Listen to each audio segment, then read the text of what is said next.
Welcome back to another Euro Fantasy video and podcast. This will be the best Limitless team for Matchday 5. We have no budget restrictions. We can now pick up to 5 players from the same country, and we have some very exciting matchups on paper, such as Portugal versus France, but especially Germany versus Spain. That is the standout fixture this week, and a lot will depend on your predictions and which teams you think will win the game.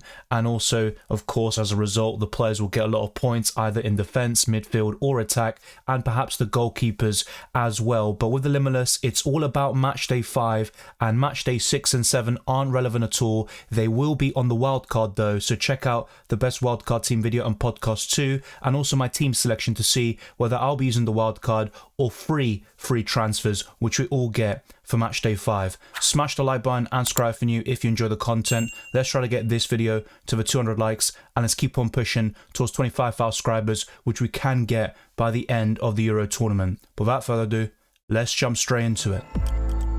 The price changes finally occurred after the Matchday 4 deadline, even though in the rules it explicitly states that it would start to happen from Matchday 3. So I'm not sure what they've been doing there, but some of the highest scoring players have seen a price increase. Others though have seen no changes whatsoever, and it is purely based on player performances and the amount of points they've scored in Euro Fantasy. But that's all irrelevant on the Limitless. We have 2 goalkeepers, 5 defenders, 5 midfielders, and 3 forwards to choose from as usual, but we can pick the most expensive players in each position. We still have to comply with the rules of substitutions and captaincy as well. But let's start off with the 2 goalkeepers between the sticks. In any fantasy format, the goalkeeper position tends to be the most low scoring, but you can get some big returns. You saw Diogo Costa winning player of the match after saving 3 penalties in the round of 16 against Slovenia, and Maignan has been incredibly consistent with several 7-pointers and only 1 goal conceded, which was through a penalty against Poland in Matchday 3. And amongst all the fixtures on the Friday between Portugal versus France and Spain versus Germany, I think France have the best chance of a clean sheet, and that's why I would recommend Maignan. And as always, make sure that when you're picking 2 goalkeepers, they play on different days. We only have 2 days within Matchday 5, so that's why I'd go for Maignan to cover France. And then for the second day, I think it's a bit more open. You've got better chances of a clean sheet on paper at least, and I'd probably go for Jordan Pickford. It's close between him and Verbruggen. A lot of you might expect a Dutch clean sheet against Turkey, but I still think England can get the job done against Switzerland, which will be a very tough test, and England haven't been impressive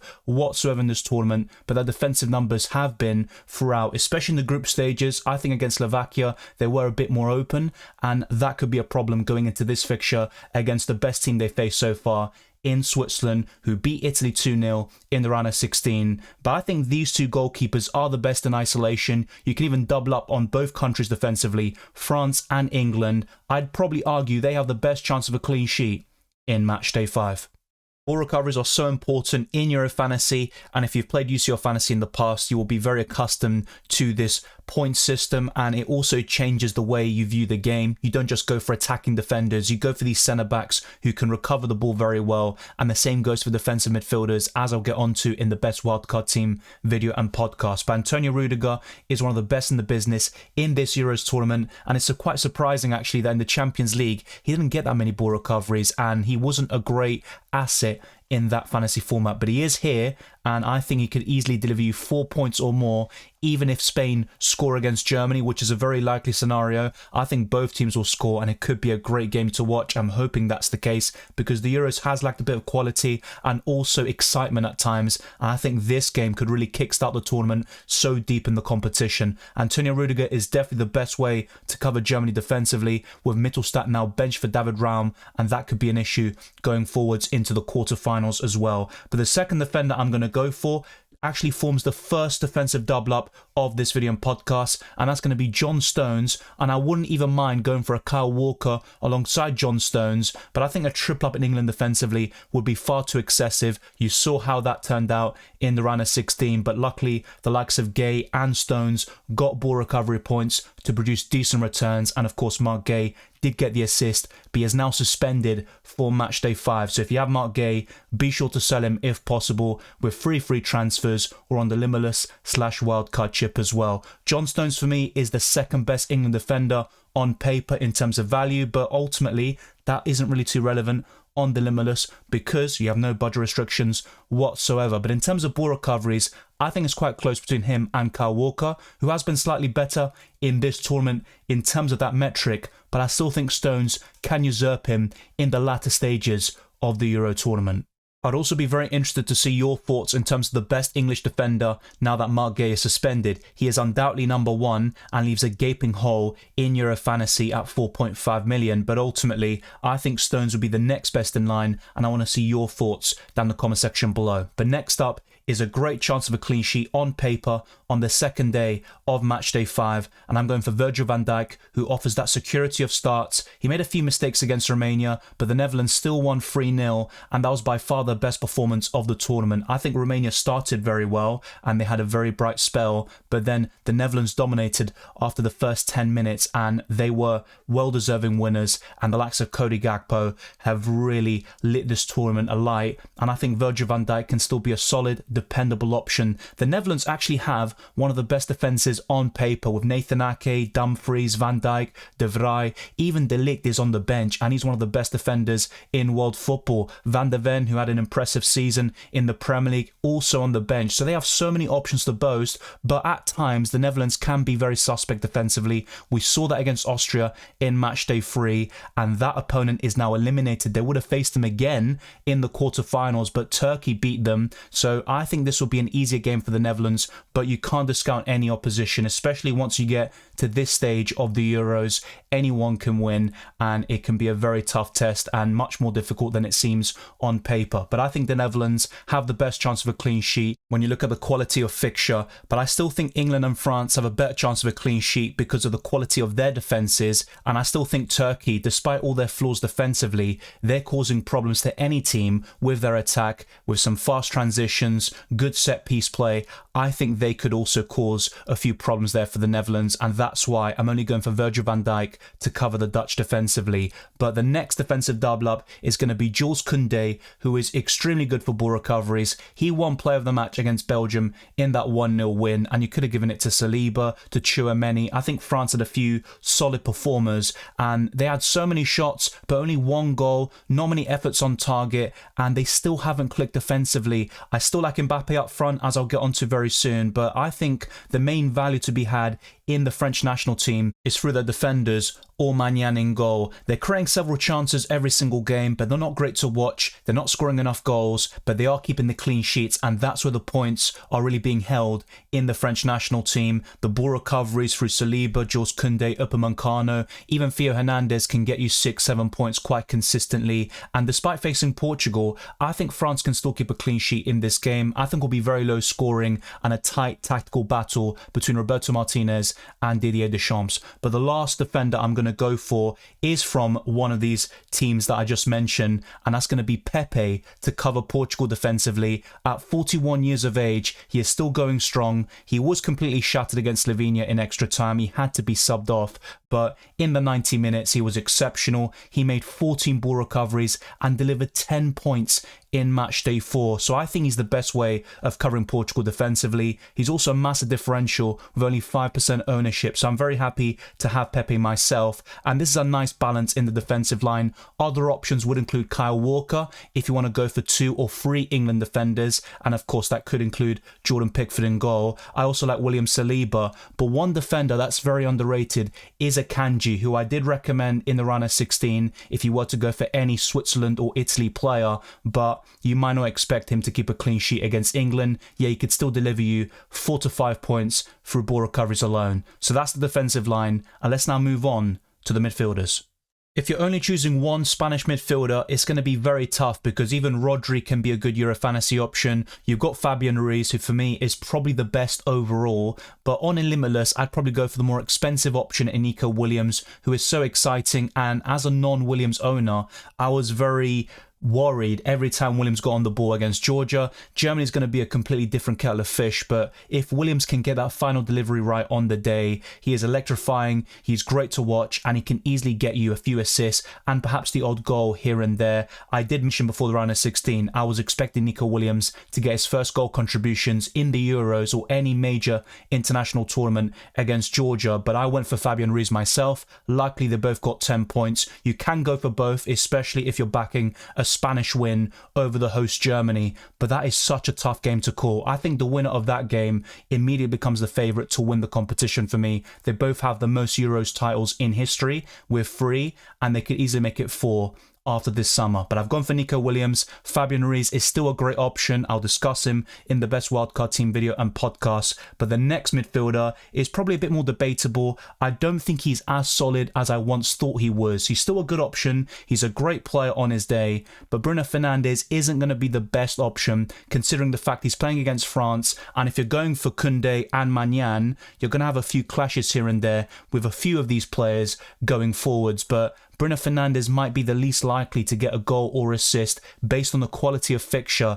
And as I said, I think Portugal versus France is going to be very low scoring. I think 2-1 will be the highest score we're going to see. It could easily be 0-0, 1-0, 1-1 and go all the distance to extra time and penalties. But Bruno Fernandes is an expert penalty taker. He's also good for set pieces and hopefully can get more of them, especially through free kicks and corners. But Bruno Fernandes has that quality. He has that big game factor as well, particularly for the Portuguese national team compared to Manchester United, and he has a great record for Portugal. So if they were to score against France, I think Bruno Fernandes has a great chance of being involved, whether he scores himself or provides the assist. The next midfielder is also very expensive at 9.5 million. He's a very template pick with over 50% ownership. He scored an overhead kick in the dying embers of the game against Slovakia to save England. And of course, I'm on about Jude Bellingham, who was awarded Player of the Match and earned 9 points in Matchday 4. I think the Player of the Match award is probably a bit too much, but I always knew he was going to get it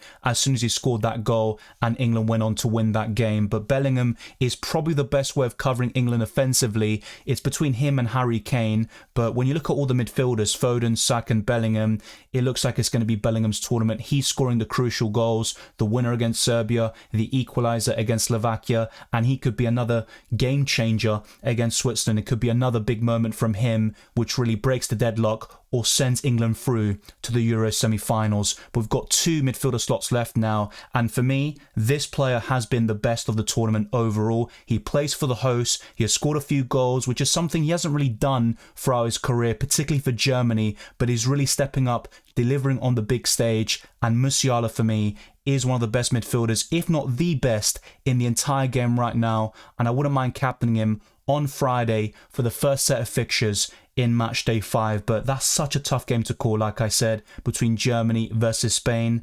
I'm slightly leaning towards Germany because of the host factor, and I also think Germany have that mentality, particularly in these big international tournaments. And to be fair, Spain have such a young team. They're still very impressive to watch, and I think they've been the best team overall, but I think Germany have the slight edge, and Jamal Musiala can still be a great captaincy option in such a difficult fixture. But the 5th and final midfielder has an easier game on paper, but of course football is played on the pitch, not on paper or through a calculator. But I'm going to go for Xavi Simons, who only costs 7 million, and this team does seem very affordable up until this point, but just wait until we get to the forwards. I like this midfield balance. You've got 1 from Spain, 1 from Portugal, 1 German, 1 English and 1 Dutch. Some of the best attacks left in this Euros tournament. If you are fancying other teams like Switzerland, you can go for Abisha, or you can go for Kalinoglu to cover Turkey. He missed Matchday 4 due to suspension after accumulating 2 yellow cards in this tournament, but he's now available for Matchday 5 against the Netherlands, and that's a massive boost for Turkey. It does improve their chances significantly. He is by far their best player. Even Arda Güler has that X factor. He got an assist through the corner, and even from open play, he can score terrific goals, as he showed in the group stages too. So there are plenty of options from every single one of these teams. There's going to be some surprise packages. If you want some ball recoverers, Kante and Declan Rice are some of the best in the business, but I'm going to go for some big hitters up front now and stick with some very attack-minded midfielders in this 15-man limitless squad. There's no denying that forwards have been extremely disappointing in Euro Fantasy so far, and Harry Kane, being the joint most expensive player in this game, he's only delivered 2 goals 2 6-pointers and 2 blanks. It's nowhere near good enough, but I still think he can be one of the game changers, and he's one of the most likely goal scorers in Matchday 5. Despite facing Switzerland, who are a tough cookie to crack, I just think Harry Kane can score the winning goal or be decisive in this match. And in previous Euros tournaments, he has started slow with no goals in the group stages whatsoever, and then in the round of 16 and quarterfinals, he comes to life, scores many goals, gets big returns, and I could see something similar happening here if England can click offensively, which seems like a big if. If they don't improve that performance from what we've seen throughout this tournament, they're going to be knocked out against Switzerland, but their record against the Swiss is actually very impressive. They've won 8 and drawn 2 of the last 10 with 0 losses, but this is a different Switzerland team, and England aren't the same as they maybe were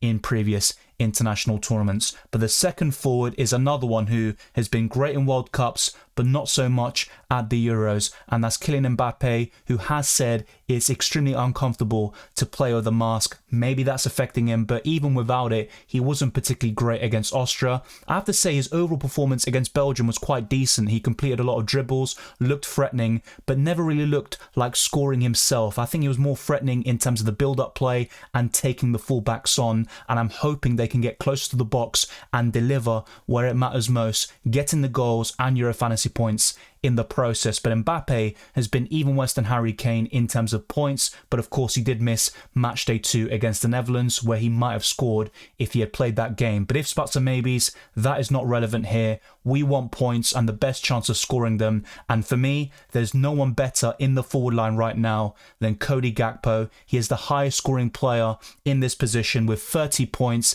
and he's the joint top scorer of Euro 2024 with Mikkelce, and Gakpo could easily become number 1 after the quarterfinals, particularly with that appealing fixture against Turkey. So if you were to go for one Dutch attacker or just one Dutch player, Cody Gakpo is always going to be my recommendation. He had a good World Cup back in Qatar, particularly in the group stages. Then he faltered a little bit in the knockouts, but in this tournament so far, he delivered big time against Romania, producing his biggest return with a goal and assist, both of them of top quality, and let's see what he can do in the quarterfinals and potentially beyond, as the Netherlands could face either Switzerland or England should they beat Turkey in Matchday 5, which I have to stress won't be easy, but the Netherlands are the big favourites to win that game, and they have a great chance of reaching the semi-finals. Let me now discuss some alternatives in each position and then talk about the captaincy, which will be very difficult at this stage of the competition with only 2 days within Matchday 5. But in goal,